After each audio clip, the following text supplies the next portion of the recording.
बिहार के चुनाव के चलते कुछ 5-6 घोषणा बिहार के लिए की है, उससे कोई बिहार की बुनियादी हालत में कोई सुधार होगा ऐसे लगता नहीं है। बहुत सारी अवसर जो है खो दिए हैं, निराशा है। बीमा कंपनियों में अब विदेशी कंपनियों को पूरी तरह से आने की छूट दी गई है, खतरे से खाली नहीं है। केंद्रीय अर्थमंत्री निर्मला सीतारामन यांनी देशाचा अर्थसंकल्प सादर केलाय। या अर्थसंकल्पावर विरोधकांनी निशाणा साधलाय। माजी मुख्यमंत्री पृथ्वीराज चव्हाण यांनी हा अर्थसंकल्प निराशाजनक असल्याची टीका केली आहे, तर बिहारच्या निवडणुका डोळ्यांसमोर ठेवून अर्थसंकल्प तयार केल्याचा हल्लाबोलही चव्हाणांनी केलाय।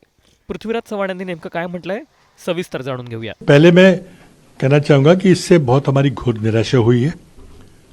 एक तरफ देश की अर्थव्यवस्था की विकास दर लगातार गिर रही है। अगर देश को 2047 तक विकसित देश बनाना है तो कम से कम 9-10% वार्षिक विकास दर हमें हासिल करना पड़ेगा, लेकिन जो आज 6% तक नीचे आते हुए दिख रहा है। चुनाव के बाद का पहला बजट, और इस समय हमेशा कुछ कटु निर्णय, अप्रिय निर्णय, जो देश के लिए आवश्यक निर्णय है, ऐसे लेने की अपेक्षा होती है, क्योंकि चुनावी वर्ष में आप कोई कटु निर्णय नहीं ले सकते। तो एक मौका था कि कोई बड़े रिफॉर्म्स करने का, या कि जैसे कृषि क्षेत्र में कुछ मांग हो रही है लीगली गारंटीड एमएसपी की, जैसे रोजगार के लिए कोई बहुत बड़ी घोषणा करने की बात है, जैसे रोजगार सृजन करने के लिए जो स्किल डेवलपमेंट वाली बात है उसके लिए कुछ बुनियादी घोषणाएं होंगी, शिक्षा स्वास्थ्य के लिए कुछ विस्तार करने की बात होगी, कुछ हुआ नहीं है। और ये टोकनिज्म है। बिहार के चुनाव के चलते कुछ 5-6 घोषणा बिहार के लिए की है, उससे कोई बिहार की बुनियादी हालत में कोई सुधार होगा ऐसे लगता नहीं है। बहुत सारी अवसर जो है खो दिए हैं, निराशा है। बीमा कंपनियों में अब विदेशी कंपनियों को पूरी तरह से आने की छूट दी गई है, उससे खतरा जो है खतरे से खाली नहीं है। बहुत जल्दबाजी नहीं करनी चाहिए। जो परमाणु ऊर्जा क्षेत्र है उसमें भी निजी कंपनियों को आने का रास्ता खुला करने की बात की गई है। परमाणु क्षेत्र सिर्फ ऊर्जा निर्मित का साधन नहीं है, एक सामरिक क्षेत्र है, और इसे विदेशी कंपनियों के हाथ सौंपना खतरे से खाली नहीं है। लेकिन वित्त मंत्री ने घोषणा की है कि वो एटॉमिक एनर्जी कानून बदलेंगी, वो सिविल न्यूक्लियर लायबिलिटी, जो कोई अगर न्यूक्लियर एक्सीडेंट होता है तो उसके लिए जिम्मेदारी किसकी होगी, उसके लिए जो हमने कानून बनाया था उस समय मैं केंद्र में मंत्री था, उसमें भी बदल करेंगे, क्योंकि अमेरिकन कंपनियों का दबाव है। लेकिन जो दुनिया के सामने, भारत के सामने जो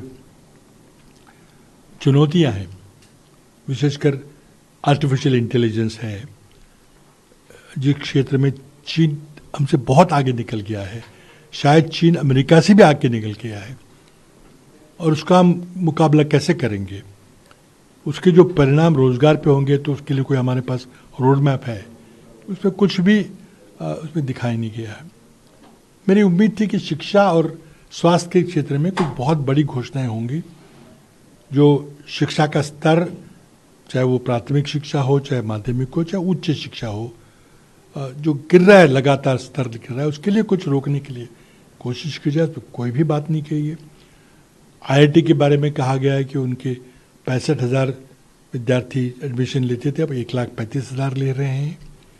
23 IITs हैं, लेकिन IITs का जो स्तर गिर रहा है, आज IIT में पूरी जगह, जो पूरी सीटें हैं वो नहीं भरी जाती, एडमिशन भी लोग नहीं ले रहे। IIT से जो इंजीनियर बाहर निकल रहे हैं उन्हें नौकरियां नहीं मिल रही है। तो IIT का जो ब्रांड नेहरू जी ने बनाया था, कांग्रेस के कार्यकाल में बना था, उसको आपने तोड़ बरोड़ के डाइल्यूट कर दिया है, क्योंकि 40% शिक्षकों की पद रिक्त है। आप अगर प्रोफेसर्स, टीचर्स, लेक्चरर्स नहीं रखेंगे तो पढ़ाई क्या होगी। अब पूरी दुनिया देख रही है, एक समय जो एक दुनिया का बड़ा ब्रांड था IIT का, वो खत्म हो गया। स्वास्थ्य के बारे में कुछ छोटी मोटी घोषणाएं, लेकिन कोई बहुत बड़ा बिग बैंग पिक्चर नहीं है। जो हम शिक्षा और स्वास्थ्य पे वार्षिक जो हमारे व्यय है, जो बहुत कम स्तर है, कम परसेंटेज हम खर्च कर रहे हैं, उसमें कोई बढ़ोतरी नहीं हुई है। इनकम टैक्स की बात की गई है कि 7 लाख से बढ़ाकर इनकम टैक्स देने की सीमा 12 लाख तक कर गई है। लेकिन मेरा सवाल है कि ये 7 लाख की सीमा कब तय हुई थी? इतने साल जो महंगाई से, कमरतोड़ महंगाई से लोगों को जो घाटा हुआ है, क्या उसकी भरपाई हो जाएगी? और साथ ही में जब 12 लाख की सीमा आप करते हो तो अब तक जो एग्जाम्पशन डिडक्शन थे उसको सब रद्द कर दिया है, तो कितना पैसा बचेगा लोगों के पास, उसका अभ्यास करना पड़ेगा। लेकिन देखिए, इनकम टैक्स पेयर की संख्या कितनी है हमारे देश में? जो ऑर्गेनाइज सेक्टर है, संगठित क्षेत्र में मात्र 7% लोग काम करते हैं। 93% लोग असंगठित क्षेत्र में, एक आदमी को कोई दुकान है, कोई ठेला चला रहा है, कोई किसान, 50% लोग किसानी करते हैं। इनको कौन सी राहत मिलेगी इनकम टैक्स की सीमा बढ़ने से? तो बहुत कुछ शहरी लोगों के लिए ये राहत है, लेकिन इसे ना तो स्टॉक मार्केट ने पसंद किया। स्टॉक मार्केट ने इस बजट को एक नकारात्मक तरीके से देखा गया है, स्टॉक मार्केट गिर गया है। वैसे स्टॉक मार्केट तरफ ज़्यादा देखना नहीं चाहिए, लेकिन वो भी एक सूचकांक है कि लोग इस बजट से खुश नहीं हैं और किसी का भी इससे समाधान नहीं होगा। अब किसान उम्मीद कर रहे थे कि इस बजट में लीगली गारंटीड एमएसपी की बात हो जाए, कुछ बात नहीं की गई। तो ये छोटी छोटी सी घोषणाएं हैं, लेकिन बड़ा पिक्चर जो है, जो देश की अर्थव्यवस्था का हमारा वित्तीय घाटा है, फिस्कल डेफिसिट है, वो 4.4% है। उसको पूरा करने के लिए 14 लाख करोड़ का कर्जा लेना पड़ेगा। महंगाई में उसका बुरा असर पड़ेगा। तो बुनियादी चैलेंजेस जो सरकार के सामने हैं, बेरोजगारी, महंगाई, किसानों की समस्या, उस पर कोई भी हल ढूंढने की कोशिश नहीं की है। हमारी घोर निराशा हुई है। कहीं ना कहीं आप कह रहे हैं कि एटॉमिक एनर्जी को प्राइवेटाइजेशन करेंगे, उससे कहीं ना कहीं देश को खतरा तैयार हो सकता है, तो वो डिटेल में जानना चाहेंगे। देखिए, एटॉमिक एनर्जी से मैंने कहा कि ये कोई आम क्षेत्र नहीं कि आप सड़क किसी प्राइवेट क्षेत्र को दे दीजिए, या कोई लोहे का कारखाना, स्टील मिल लगवा दीजिए किसी, वो तो अलग बात है। यह एटॉमिक एनर्जी एक सामरिक क्षेत्र है, देश की सुरक्षा व्यवस्था से जुड़ी हुई ये बात है। और इस सामरिक क्षेत्र में विदेशी कंपनियों का आना, खुले आप आना कितना योग्य है, इसके लिए देश में चर्चा होना आवश्यक है। अभी हम सिर्फ 8 गीगावाट यानी 8000 मेगावाट बिजली हम परमाणु ऊर्जा क्षेत्र से तैयार करते हैं। अब आप बात कर रहे हैं 8 गीगावाट से 100 गीगावाट ले जाएंगे 2047 तक। इतनी बड़ी मात्रा में अगर आप परमाणु ऊर्जा क्षेत्र की बढ़ोतरी करें तो आपको विदेशियों का प्रयोग लाना पड़ेगा, और उसके लिए आप सारे कानून बदलने जा रहे हैं।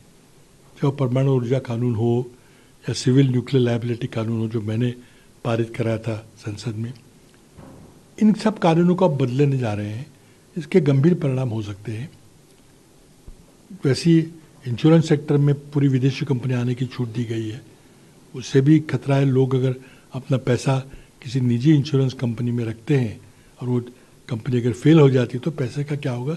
अमेरिका में पूरा इतिहास भरा पड़ा है निजी इंश्योरेंस कंपनी की हालत का। तो मैं समझता हूँ कि ये सब सुधार है, बड़े सावधानी से करनी चाहिए, लेकिन आर्थिक विकास दर बढ़ाने के लिए इस पर कोई भी बात नहीं कही गई है। जो अगर हमें 2047 तक विकसित देश होना है तो हमारा विकास दर 9-10% सालाना होना चाहिए, जो आज 6% तक दिख रहा है। आप कह रहे कानून बदलने की बात हो रही है, कहीं ना कहीं बाहरी देशों के प्रेशर की वजह से ऐसा किया जा रहा है, क्या ऐसा कहना चाहिए? देखिए कानून बदलने की कोई आवश्यकता थी नहीं, और बाकी सब क्षेत्रों में आप विदेशी कंपनियों को ला रहे हैं, कोई बात नहीं। लेकिन परमाणु ऊर्जा जैसे सामरिक क्षेत्र में, परमाणु क्षेत्र में सिर्फ बिजली का उत्पादन नहीं होता, उसमें सामरिक हथियार जो होते हैं वो भी तैयार किए जाते हैं। तो ये सब हम दरवाजे खुले कर देंगे निजी विदेशी कंपनियों को, तो देश की सुरक्षा को खतरा हो सकता है। क्या यूएस का प्रेशर लगता है आपको? अब ये देखिए, उनको तो धंधा चाहिए, उनको तो अपने रिएक्टर बेचने हैं, उनका जो अणु ऊर्जा बनाने की जो इकाइयाँ वो बेच दी हैं, तो उनका ठीक है, उनको तो माल बेचना है अपना, लेकिन क्या हम उनको आने दें या नहीं आने दें, इसका गंभीरता से विचार हमें करना पड़ेगा।